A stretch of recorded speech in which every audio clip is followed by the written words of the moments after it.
Dans cet exercice, un petite mine PC de 2017, on s'intéresse à la série entière, la somme des xn sur n2.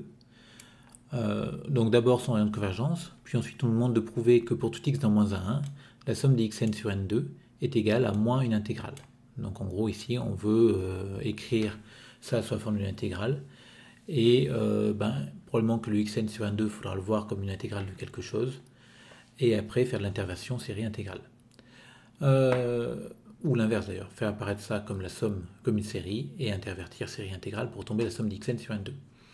Donc pour les de convergence de la somme des xn, de la série entière xn sur n carré, on a plusieurs techniques. La première peut consister à utiliser le critère d'Alembert en prenant x différent de 0, en posant un égale xn sur n2 qui est non nul, et en calculant le quotient, on voit que ça tend vers la valeur absolue de x. Et donc le critère d'Alembert pour les séries numériques me permet de distinguer deux cas. Si la valeur absolue de x est plus petite que 1, la série converge. Si la valeur absolue de x est plus grande que 1, la série diverge.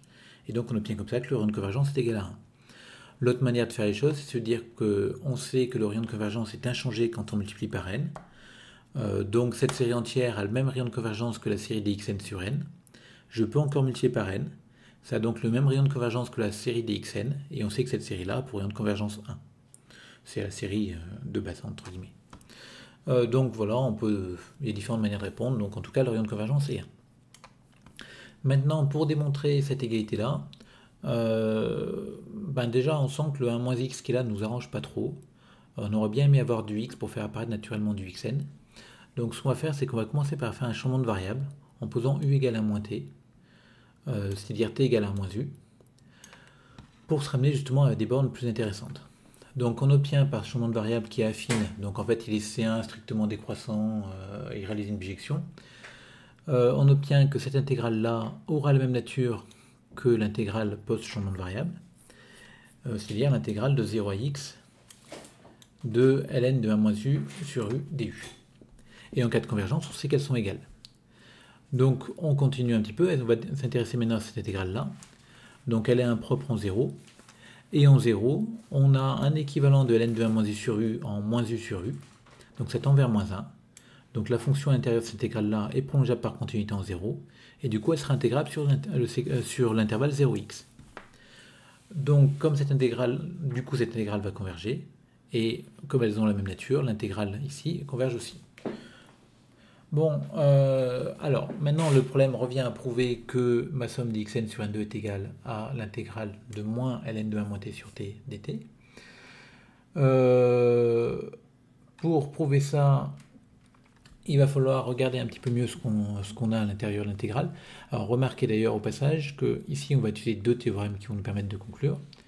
Mais si on utilise un théorème d'intégration terme à terme par exemple, on va certainement obtenir l'intégrabilité de la fonction qui est à l'intérieur ici. Et donc en fait la dernière étape, cette étape-là, ne servira à rien parce qu'on a obtenu qu'elles avaient la même nature et qu'en cas de convergence elles étaient égales. Et donc le théorème d'intégration terme à terme nous donnerait l'intégrabilité de cette fonction-là, donc la convergence et donc l'égalité finalement avec ce qu'on voulait au départ. Bon, en tout cas pour prouver cette égalité-là, il y a deux méthodes, enfin au moins deux méthodes. La première méthode, c'est une méthode qui n'utilise pas du tout les théorèmes d'interversion série intégrale, mais qui consiste plutôt à voir ces deux fonctions-là, f de x et g de x, et s'intéresser à leurs dérivées, et montrer qu'elles ont la même dérivée. Donc ma fonction f de x, c'est une série entière, de rayon de convergence 1, donc elle est classée infini sur moins 1, et sur moins 1 ouvert, f' de x, c'est la somme des dérivées, donc c'est la somme des xn-1 sur n. Ce xn-1 sur n, on peut mettre 1 sur x en facteur devant, quand x est non nul, et on reconnaît comme ça la série des xn, on fait apparaître la série des xn sur n, qui n'est autre que la série des moins ln de 1 moins x.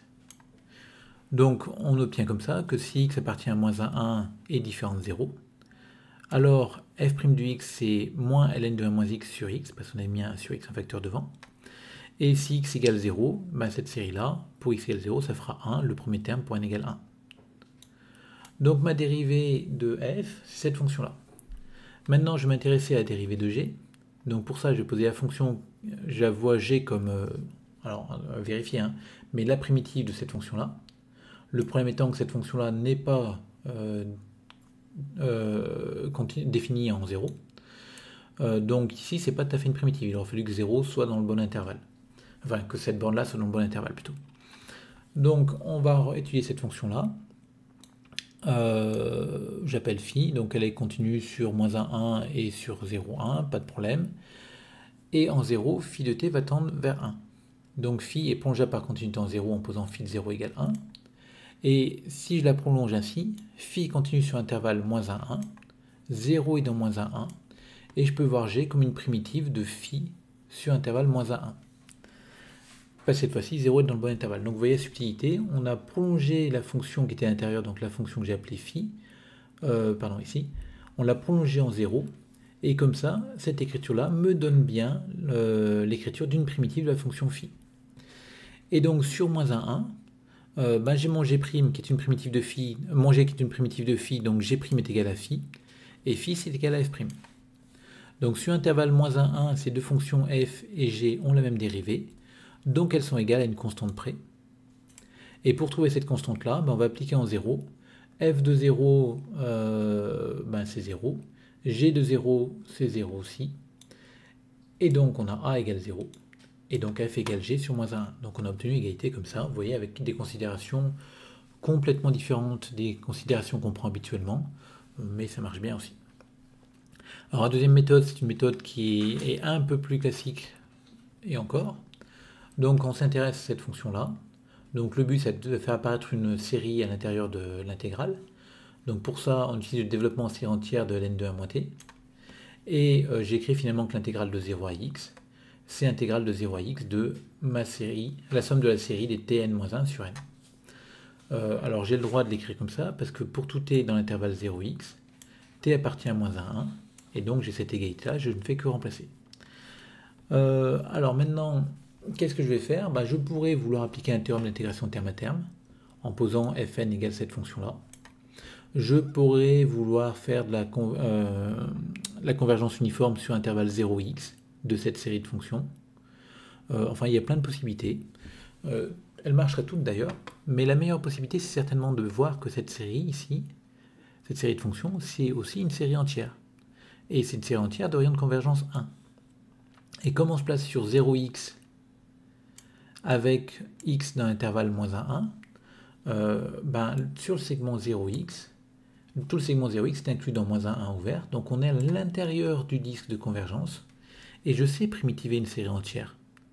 Je sais que sa primitive sera la somme des tn sur n2, parce que je suis à l'intérieur du disque de convergence. Donc j'ai une primitive, et finalement, je sais calculer cette intégrale-là. L'intégrale de cette fonction, c'est entre crochets sa primitive, et j'applique en x, j'applique en 0, et je retombe sur la somme d'xn sur n2. Et vous voyez qu'ici, je n'ai pas eu besoin d'utiliser le théorème d'intégration terme à terme ou de la CVU, c'est beaucoup plus rapide, grâce à l'existence d'une primitive de cette fonction-là sur l'intervalle d'intégration 0x, parce que c'est une série entière de rayon de convergence 1 et que 0x est inclus dans moins 1, 1.